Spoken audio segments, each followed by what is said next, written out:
우리가 함께 나눌 말씀 누가복음 2장 1절에서 20절까지의 말씀입니다.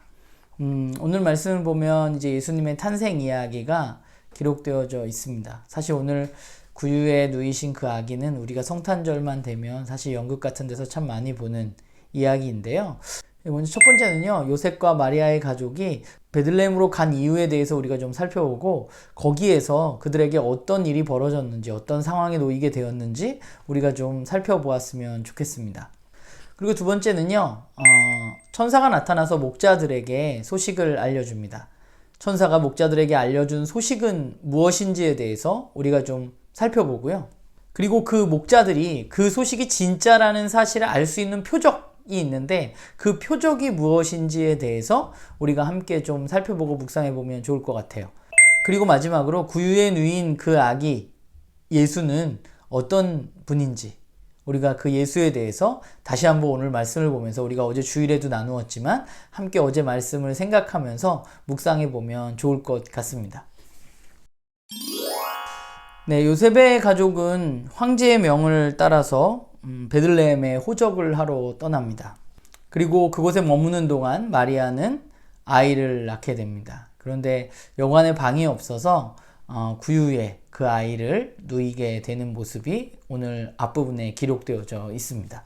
우리가 한 가지 생각해 볼 것은, 우리가 생각하는 한국 사회에서의 구유와 팔레스틴 지역의 구유와는 조금 약간 다르다는 사실을 우리가 좀 알 필요는 있을 것 같아요. 우리는 그 구유가 떨어져 있지만 일반적으로 중동을 연구하는 학자들에 의하면 그 구유가 아마 1층에 있었고 2층에 주인집이 사는 그런 형태의 주택 구조였을 거라고 많은 학자들은 이야기합니다. 어찌되었건 그 예수가 태어나서 예수는 그 구유에 누워 있었습니다. 그런데 오늘 본문을 보면 그 예수님의 탄생 이야기 이후에 천사가 목자들에 찾아간 사건을 기록하고 있죠. 천사가 목자들에게 찾아가서 소식을 전합니다. 그 소식은 무언가요? 우리가 성탄절에 말씀을 나누었던 것처럼 온 백성에게 미칠 큰 기쁨의 소식을 그 목자들에게 전하고 있습니다. 그리고 그 큰 기쁨의 소식은 뭐예요? 구주가 나실 것이라는 것. 그리고 그리스도, 우리가 어제 말씀에 나누었던 것처럼 메시아가 태어날 것이라는 사실을 그들에게 알렸습니다. 그러면 그 목자들은 메시아가 진짜 탄생했다는 것을 어떻게 알 수 있을까요? 베들레헴에서 태어난 아이가 한두 명이 아닐 텐데. 그 표적이 뭐예요? 바로 구유에 누인 아기가 바로 그 메시아라고 천사는 이야기해주고 있는 것이죠.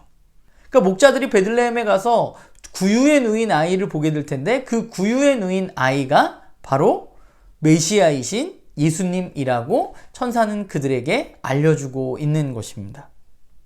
누가는 이 천사들의 이야기 앞에 이미 요셉과 마리아가 여관에 방이 없어서 예수가 구유에 누였다는 얘기를 앞부분에서 미리 했죠. 그러면 구유에 누인 아기는 누구예요? 바로 예수님이고, 그 예수님은 누구예요? 바로 그리스도, 즉 메시아라는 사실을 우리는 알 수 있습니다. 그러니까 누가는 지속적으로 예수가 메시아라는 사실을 우리들에게 이야기해주고 있는 것이죠. 그분이 바로 메시아인데, 그때 천사들이 노래하게 됩니다. 천사들의 노래는 뭐예요? 하늘에서는 하나님께 영광이요, 땅에서는 사람들에게 평화로다 라고 이야기합니다.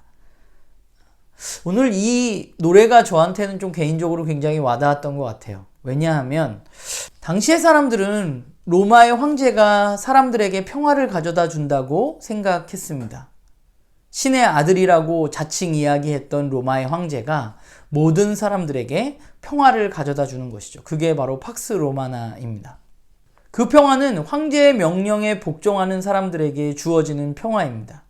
그래서 오늘 요셉과 마리아의 가족도 그 황제의 명에 의해서 베들레헴에 오게 된 것이죠.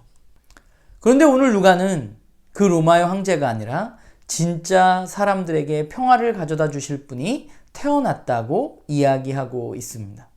그 아이는 바로 구유에 누인 예수, 즉 메시아입니다. 오늘 본문을 보면서 저는 그런 생각을 했어요. 이건 뭐 묵상은 각자니까. 그동안 내가 이 말씀을 읽으면서 너무 구유에 집중했던 것은 아닌가라는 생각을 좀 해봤습니다. 물론 구유가 가지고 있는 그 의미가 없는 것은 아닙니다. 누가복음 전체로 보았을 때. 그러나 오늘 본문에서 구유는 목자들에게 예수가 메시아라는 사실을 알려주는 표적이라는 사실에 더 집중하는 것이 전 낫겠다는 생각을 했던 것 같아요. 그러면서 제 마음속에 있었던 것은 그 천사들의 찬양, 또 천사가 전해준 소식이었습니다. 로마의 황제가 지배하던 시대에 모두를 호족하기 위해서 자신의 고향으로 보낸 그때에 아이를 가진 어머니 마리아는 사실 편히 아이를 낳고 누일 자리조차 없는 시대가 바로 로마 시대였던 것이죠. 평화를 이야기하지만 평화롭지 않은 시대, 그때가 바로 로마 시대였습니다. 그런데 그 시대에 진짜 평화의 왕이 오셨습니다. 그리고 그분은 이스라엘뿐만 아니라 온 백성, 모든 사람들의 구주시며 모든 사람들에게 평화를 주시는 분이십니다. 아구스도, 예수, 누가 우리에게 평화를 줄 것인가에 대해서 오늘 말씀을 보면서 생각했던 것 같습니다. 2021년이 이제 시작됐습니다. 코로나로 모두가 아우성인 이때에 그런 질문을 해봐요. 그분이 진짜 오늘 우리에게도 평화를 가져다 주시는가? 성탄절에도 나누었지만 2000년 전에 태어났던 그 한 아이가, 그것도 팔레스틴 지역에서 태어났던 그 아이가 2000년이 지난 오늘 한국 땅 우리에게 진짜 기쁨의 소식이고 진짜 평화를 가져다 주는가? 라는 생각을 해봅니다.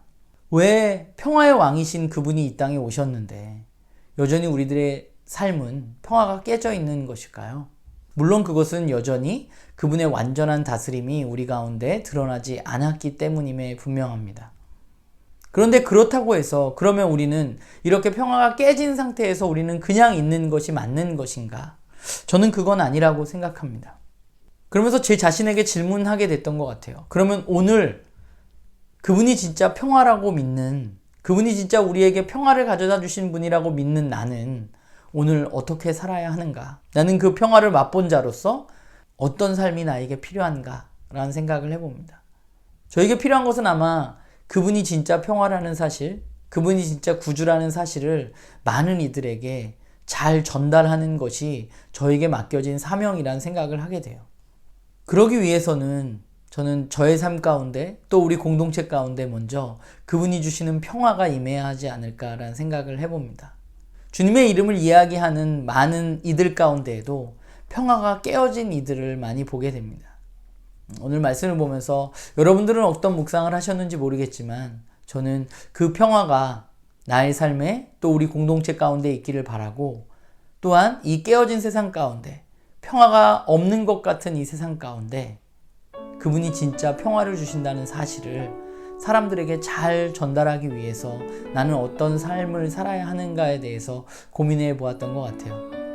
바라기는 우리 모두가 그 평화의 메신저로서 이 땅을 살아가는 우리 나눔교회 식구들이 되기를 간절히 소망합니다.